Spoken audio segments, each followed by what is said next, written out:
मुझे अज़ान की आवाज़ से तकलीफ़ महसूस होती है और मैं ये चाहता हूँ कि ये अज़ान हरगिज़ नहीं होनी चाहिए। ये वो ट्वीट थी जो इंडिया के मशहूर सिंगर सोनू निगम ने 3 साल पहले की थी और अब वही ट्वीट्स उनके गले पड़ गई हैं क्योंकि सोनू निगम इस वक्त दुबई में मुकीम है और कोरोना वायरस की वजह से वो अब इंडिया वापस नहीं आ सकते और अब उनकी ये 3 साल पुरानी ट्वीट्स दुबई में वायरल होना शुरू हो गई हैं और लोगों ने दोबारा रीट्वीट करना शुरू कर दिया है और लोगों ने दुबई पुलिस और दीगर हुकाम से सवाल किया है ये शख्स जो कि इस्लाम के भी ख़िलाफ़ है और अज़ान की आवाज़ के भी ख़िलाफ़ है और जिसने ट्वीट्स भी की हैं, अब इस शख्स का कोई हक नहीं है कि ये दुबई में मुकीम रहे और इस शख्स को गिरफ्तार कर दिया जाए। और अब सोनू निगम ने अपना अकाउंट ट्विटर अकाउंट डीएक्टिवेट कर दिया है और कल से ये मामला पूरे सोशल मीडिया पर वायरल हो चुका है और इंडिया का मेन स्ट्रीम मीडिया भी इस मामले को उठा रहा है और दुबई के आला हुकाम से बातचीत जारी है और सोनू निगम ने अपना ट्विटर अकाउंट भी डीएक्टिवेट कर दिया है। सोनू निगम ने 3 साल पहले ये ट्वीट की थी कि ये अज़ान की आवाज़ मेरी नींद ख़राब कर देती है और मैं अपने भगवान का शुक्रिया अदा करता हूँ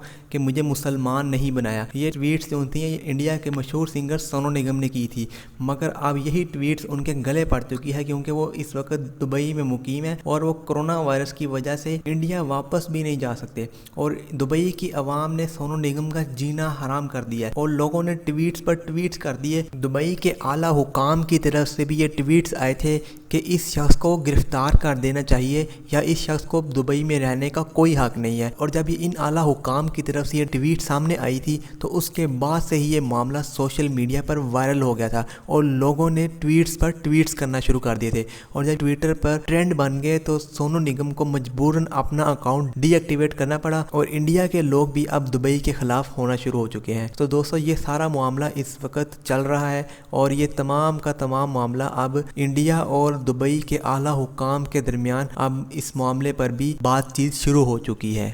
दोस्तों अगर आपको ये वीडियो पसंद आए तो चैनल को सब्सक्राइब करें और इस वीडियो को लाइक ज़रूर करें।